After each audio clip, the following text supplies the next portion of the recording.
Hi there, everyone. I'm meteorologist Ashley Baylor with a check of your latest forecast. Well, I just wanted to focus on Tropical Storm Harvey really quickly here because this storm has just been unbelievable. It is still a tropical storm with winds sustained at 40 miles per hour. But I mean, the main concern here has been the rain. I mean, we've seen several inches, almost feet of rain fall across the Houston metro area over the past 12 hours alone. Last night, we got a report that one spot near Houston picked up almost 10 inches just within a matter of 90 minutes. So that just tells you the rainfall intensity was just insane last night. And so now we're seeing incredible flooding across the Houston metro area. Be sure you check out wavy.com. Take a look at some of those pictures coming in from Houston. They're just unbelievable. This will definitely be one for the record books, especially down for Texas. It almost looks reminiscent of Hurricane Katrina in New Orleans.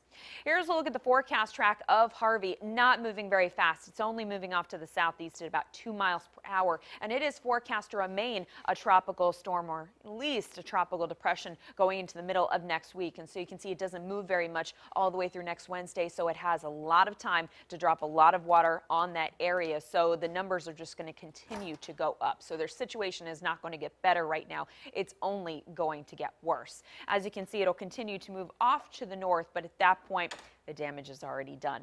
Closer to home, we are more focused on potential tropical cyclone 10. It doesn't mean it's necessarily going to become a hurricane. This is just kind of new wording that the National Hurricane Center is using. But this could potentially become Tropical Storm Irma within the next 12 to 24 hours. Now, there are a couple factors we do need to focus on at this point.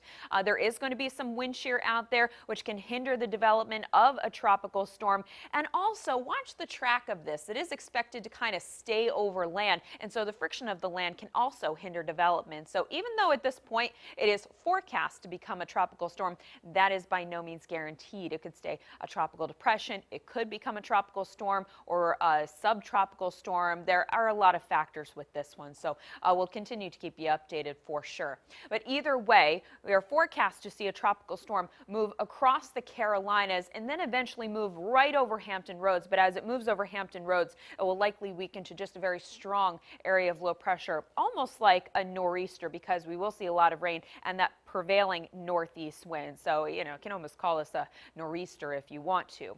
But the forecast track again takes it right over northeast North Carolina and Hampton Roads all the way through Tuesday afternoon on into Tuesday evening. Let's take a closer look at your future track forecasts.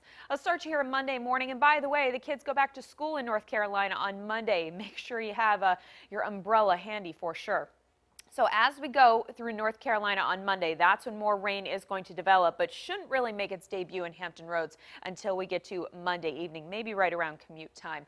The rain will continue to spread farther and farther to the north from Monday night on into Tuesday morning. So Tuesday morning, we are going to be dealing with rain out there. Some of the heaviest rainfall will be closer to the coastline, especially along the Outer Banks, and that rain will continue basically throughout your Tuesday, and there will be bouts of heavy rain at times, and that's when the inches could really start to add up here. But in addition to the rain, we have other things that we need to worry about. But I do want to show you our spaghetti models here, showing you that the storm remains pretty consistent with most of the forecast models. So consistency is key here. Consistency definitely builds confidence in the forecast.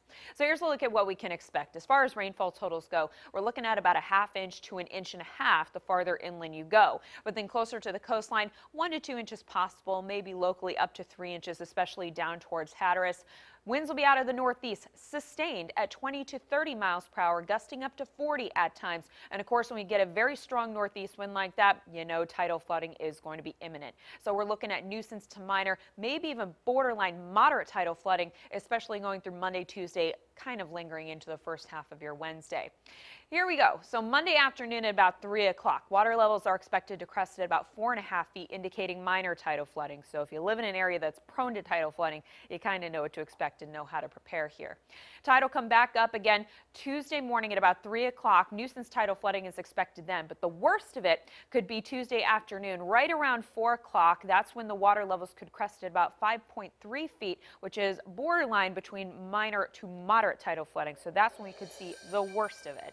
Here's a look at our 7-day forecast. Luckily, since this system will move pretty quickly, by Wednesday we'll see a decent amount of sunshine, temperatures in the low 80s.